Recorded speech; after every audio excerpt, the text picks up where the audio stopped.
Alt 92.3. All right, Alt 92.3. I'm Bryce. We are here with the lovely Hayley Williams. Hello. One of your first interviews for this new record that you're putting out. Yeah, and your first interview ever. Yes, apparently. we're going to try not to ruin this completely. Thank you. Petals For Armor. We're so excited. Thank you. Part 1 is out now. Yes. Simmers the song. We're playing the hell out of it. Thank you. I can't believe that. I'm really flattered by that. I mean, you had to sort of see, looking at the songs on the record, that you knew that there was this sort of like pop earworm. We were just talking about that dirty word. No, it's not a dirty word. I don't think pop is a dirty word, but we can elaborate later. It seems like that song is surprisingly direct considering the other tracks on the record. Yeah. And it seems that when you went in there, and tell me if I'm wrong, that you sort of deliberately steered away from making concise, straightforward songs. Is that the case, or what was? Yeah. Take us in the creative process. You a little know, it wasn't. It wasn't deliberate. None of it was deliberate. In fact, I'm still sort of shocked that a full album came out. I was just it was very necessary, and it felt like I was in therapy. I was home, and I felt like I was going a bit stir crazy, and I started to write. And Simmer was the second song that we completed. I wrote with Joey, who tours with Paramore. He plays the bass, and this is his first project to write on. And I also wrote with Taylor, who I've been writing with all my life at this point.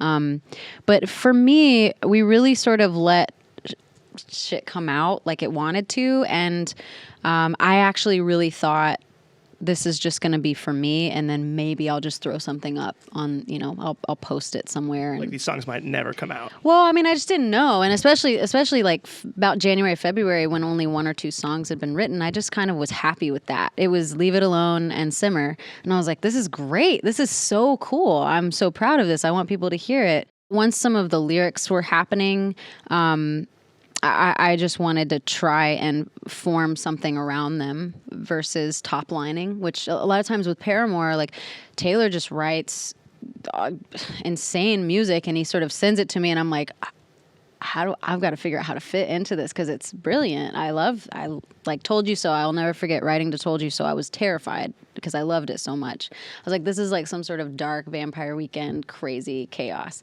And I didn't know how I was going to do it, and I was really proud of that. But this, we sort of went backwards. Everything was focused around my voice, and Simmer started with literally that beatboxing sort of scat thing that I do on a Neumann head mic, which is a binaural mic that has, it's such a yes. Yeah. It's so creepy. It was so fun to play with. I literally sang all around it. I whispered in its ears and, just had fun with it in the studio. And then we sampled my voice a lot. A lot of the pads and synths that are happening, a lot of the sounds that you hear are just my voice. Kind of, we messed around with them until it sounded like we wanted them to. Did you always see the project being a highly visual outlet for you? I mean, you have this huge collaboration with Warren Fu at this point. Yeah. Is there, I don't even know if you're allowed to say, is there a song or a video for every song? There's not a video for every song. There is content for every song.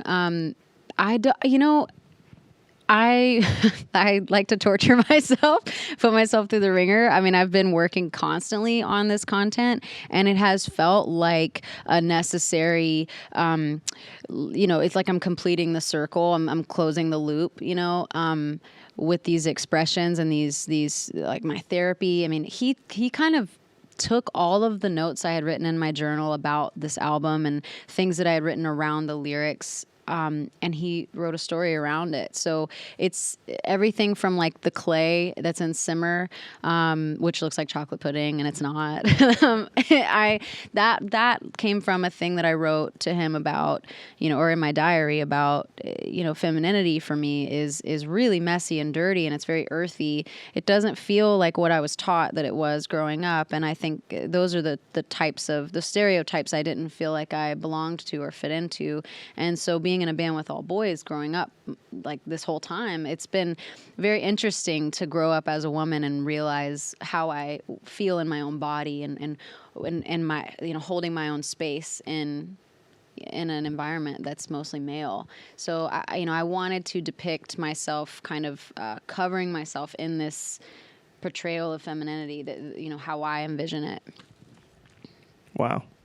Yeah. I mean, there must be a lot of symbolism then throughout the videos. Are there other things that, when he wrote the story, are there other sort of touch points that people should be looking at as Sure. it develops? Yeah, I mean, I think that there's a lot of stuff I'm surprised to find, like Paramore fans pick up on. There's a lot of ties to Paramore, and there's even things that we didn't plan that they pick up on, and I'm like, well, that worked. That worked out. And because you're not necessarily trying to distance yourself from Paramore. Hell no, no. I mean, that's the love of my life is Paramore, and those are my best friends too. Right, which is why they're on the record. Yeah, exactly. I feel like my creative life began because I met them, and I wouldn't really know what to do if I did something entirely without them, because I don't think there's a bigger fan on this earth than me of them, you know. Right. Even what they do outside of the band, like Zach's Half Noise project and all the things he's producing and the things Taylor produces and the music he creates, like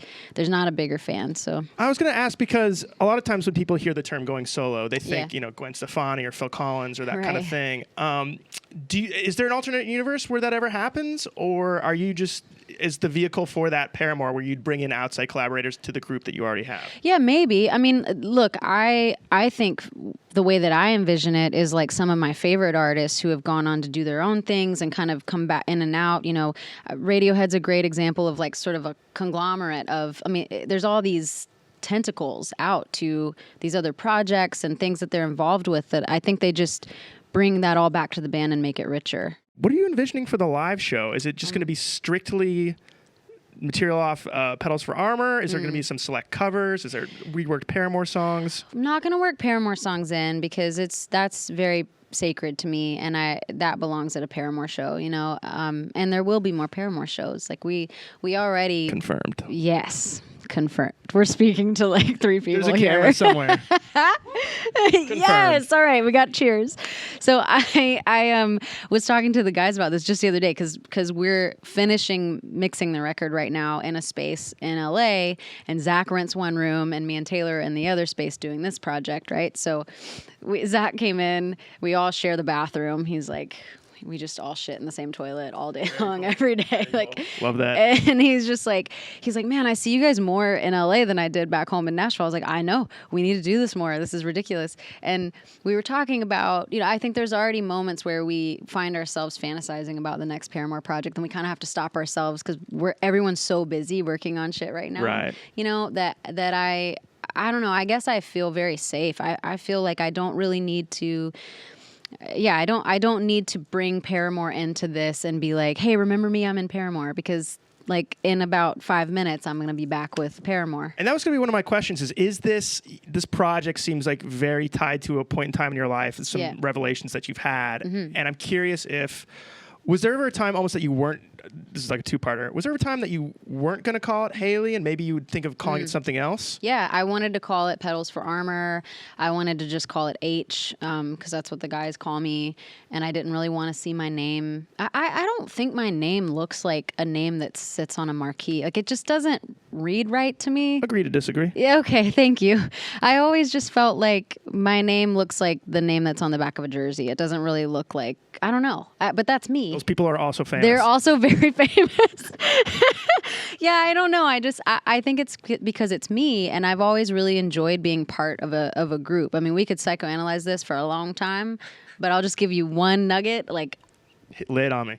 I need a family. Like, I need to feel a part of a family. My parents divorced when I was really young, and I've been kind of clawing at my belonging ever since, and I've learned that actually just in the last 2 years. I've done so much work on, me. I've been in therapy. I've had, friendships just sort of become so much healthier, and really, I don't know. It's nice to, I'm obviously, it's not like I'm all good. Everything's perfect now, but it's nice to just have a presence and peace about life. So we sort of touched on this. We got away. Okay.